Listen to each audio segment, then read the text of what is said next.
The Arkansas Derby is shaping up to be an intriguing prep race. 8 contenders, 100 Kentucky Derby points on the line. And with a pace scenario that became a little bit more murky now with the defection of a speed horse, the structure of this race really isn't that clear, yet could decide everything. How will you find your winner? Facts and figures are going to give you that winning edge. I give you the stats, you make the picks. I'm Maura from Trifecta and a little bit extra, and I've been involved with horse racing for more than 16 years. My goal is to bring you easy to understand race insights and make horse racing education a little bit more fun. And today we're going to discuss the Arkansas Derby. 100 Kentucky Derby points to the winner, enough to get them into the starting gate of Kentucky Derby 152. I'm going to walk you through the race architecture and how each contender may fit into the shape of the race.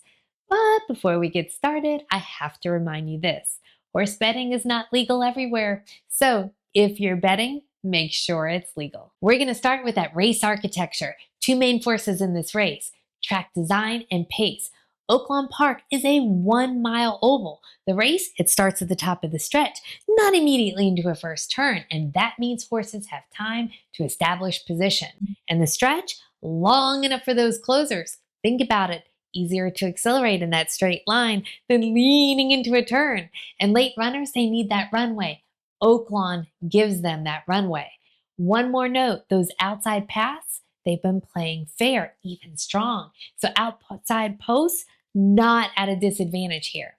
Now let's talk about pace. When Napoleon Solo was set to be in the race, it was shaping up to be a fast-paced race. But it was announced he's going to the Wood Memorial instead. So we still have 2 runners. They're going to want to go right to the lead and 2 more that are going to sit right behind them. Will it be a fast-paced race, setting up for those with that closing ability? Or will a tactical stalking style win? It feels like to me the pace is not going to be as swift as we thought, but honestly, not really sure. So I am going to upgrade those with that tactical running style and those with that really strong late kick. Now, time for our contenders. Our first horse is going to be one of those that's going to rocket right to the lead. Redland Rebels. 4 starts, 1 and only win was on the turf. It was a mile in August at Gulfstream, an impressive win, 6 lengths. Then he goes into the Kitten's Joy, also at Gulfstream and also on the turf, but going longer, a mile and a 16th. He only lost by a neck. And in both those efforts, he showed speed, speed, speed. He went right to the lead, and in fact, he did it in his last race too, the Tampa Bay Derby. That's on the dirt going a mile and a 16th. He held that position. He dueled, and you know I love that because it shows he had heart. But he was passed in the stretch and finished 4th. But remember, that surface is stamina testing, and he was putting down some really competitive fractions.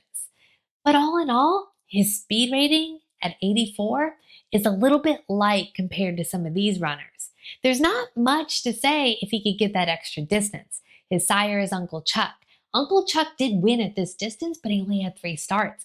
And Redland Rebels is actually his top progeny. For me, there is potential here, but more underneath. Not an elite win contender, in my opinion. This next horse, he doesn't announce himself until the end. Shh, it's Silent Tactic. This is the horse that I have liked since the G3 Southwest. So many positives here. First, in 5 starts, he's always been in the exacta. 2 wins and 3 places.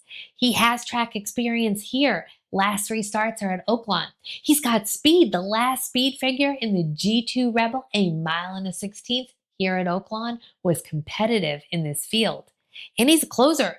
When he gets going and rolling, watch out. Top late pace in the field. In the G3 Southwest, here at Oaklawn going a mile and a 16th, he was nearly last and he flew right up to the lead to win and won by 3 1/4 lengths. In the G2 Rebel, he was more mid-pack, only 4 lengths from the leader at the half pole, but similar story. He battled it out with class president and only lost by a nose. Now, if it turns out this is a fast-paced race, it could set up very nicely for him. The final question is going to be, can he get that extra distance? He seems to be very well bred for this distance. He's by Tacitus, who has Tapit influence. Screams distance. Damn Sire's gun runner. Screams distance. In my opinion, elite wing contender. Before we move on to that next contender, if you're finding this information useful, maybe even a little bit of fun, go ahead and hit that like button for me, please, and also subscribe. I'm going to have more racing insights like these, especially as we lead up to the Triple Crown. Now, I also want to tell you about a new app I discovered. I'm not getting paid to tell you about this app, and for a short period of time, the app was just free, so it wasn't even gifted to me. The app is called Equibrief. It summarizes racing news and then links you to the full articles in their original publications. Easy, breezy way for you to stay up to date on equine news, especially as we're getting close to the Kentucky Derby. In addition, there's also a page in there that says give, and you could give back to some really important equine charities, and I love that. Check it out. I met with the app developer. He just loves horse racing and put together a really easy way for you to get your racing news. The name again is called Equibrief. Now back to the contenders.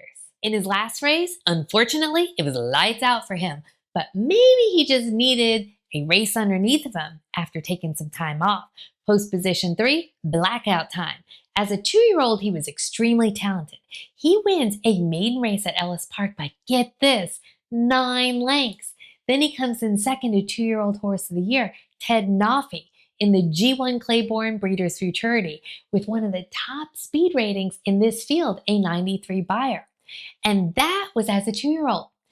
Then came his 3-year-old debut, the G2 Rebel, right here at Oaklawn, going a 1 1/16 miles. He was only a few lengths off the leader. He was in good position going around that final turn, but then he lacked kick in the stretch. He comes in 4th, beaten by 8 lengths and only a 78 buyer. His connections say he was only 85% that day. His performance showed it. But now he's touting himself in his workouts. He has a bullet workout, meaning top that day, March 14th, going 4 furlongs for 47 seconds. The last time he went 4 furlongs for 47 seconds, right before the Claiborne Breeders' Futurity. Can he get the extra distance? His sire is not this time. Known for producing solid dirt routers, the dam won at the longer distances, although it was on the turf. In my opinion, I like his stalking style, and I really like that workout. So I'm going to say elite wing contender. Bricklin is going to try to build this race from the front. 5 starts, 2 wins. And one of those wins was right here at Oaklawn in January, a mile allowance race. He went to the lead. He had the duel, but he never looked back. Gate to wire, wins by 3, and earns an 86 buyer.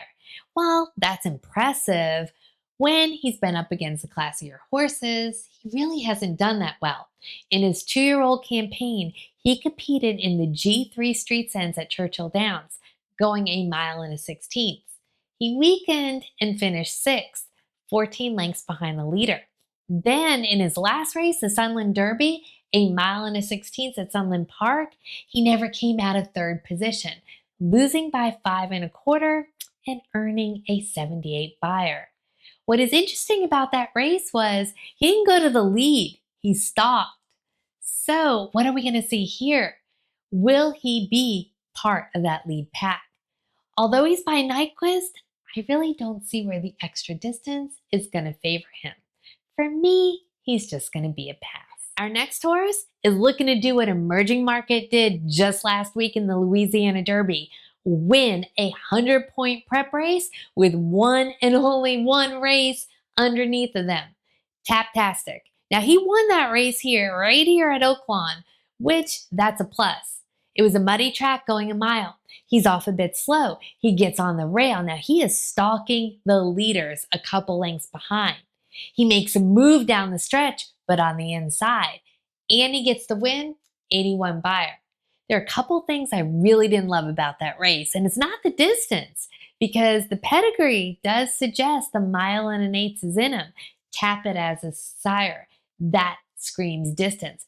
Curlin as the dam sire also says distance. It's the fact that the fractions were slow. He was up against only 4 horses, and he was on the rail the entire time. Now, it wasn't off track, but with one and only one race, difficult to tell here.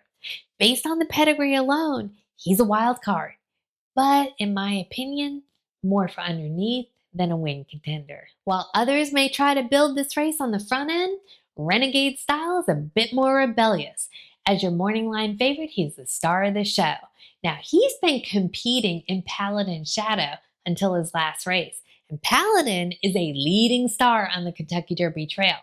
His first encounter with Paladin was in October going a mile at Aqueduct.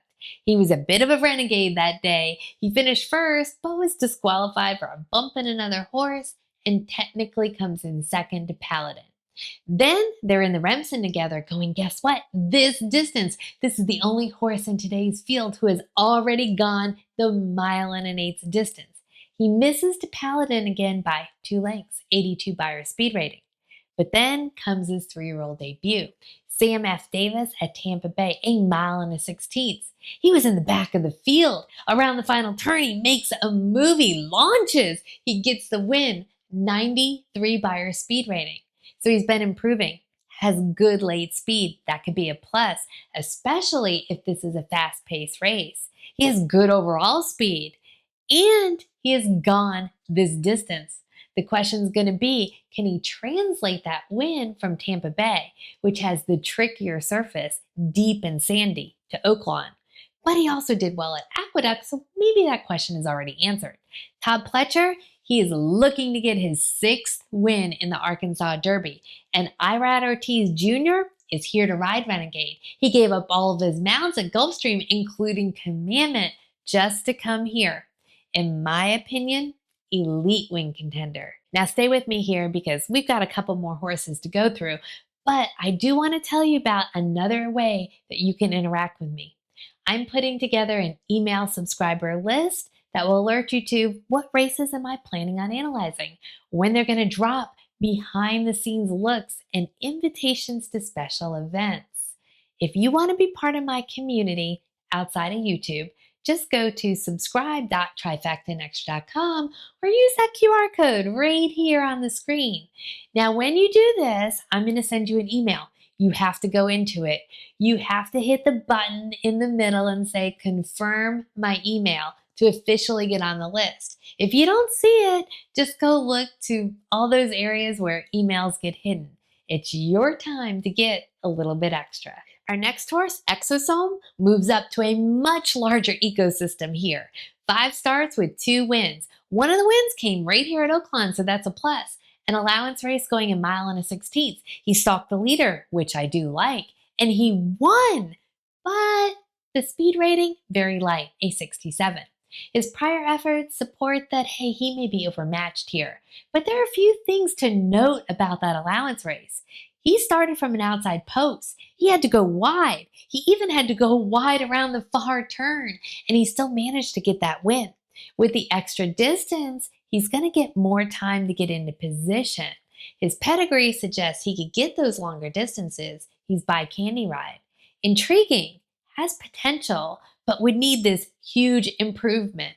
So in my opinion, not an elite contender, but more potential to possibly hit the board. Last time, Litmus Test may not have given us a clear reading. With blinkers coming off, we may see who he really is. Litmus Test was a horse that I really liked going to the G2 Rebel, 1.16 miles, right here at Oaklawn.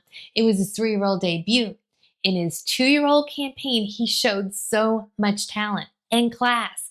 In fact, he competed in 5 graded stakes races. He was 3rd in the G1 Claiborne Breeders' Futurity, behind Ted Noffey and Blackout Time, in October with an 89 Beyer speed rating. Then he enters the top race for 2-year-olds, the G1 Breeders' Cup Juvenile, 4th place finish, strong speed rating of a 95. Then in December, he wins his first graded stakes race, the G2 Los Alamitos Futurity. He stalked the leader, and he wins with a 96 Beyer. But then came that debut. I was so disappointed. He comes out of post position 1. He shoots to the lead. He puts down some serious fractions.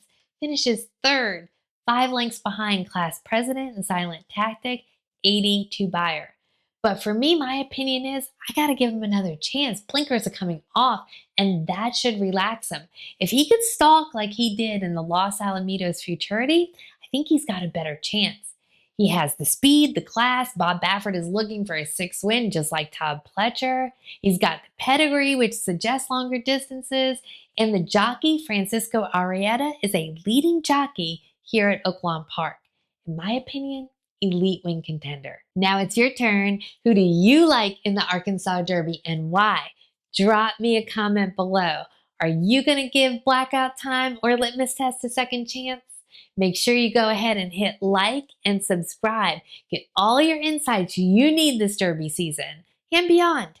And remember, go get a little bit extra. Sign up for my email list because I make horse racing education fun.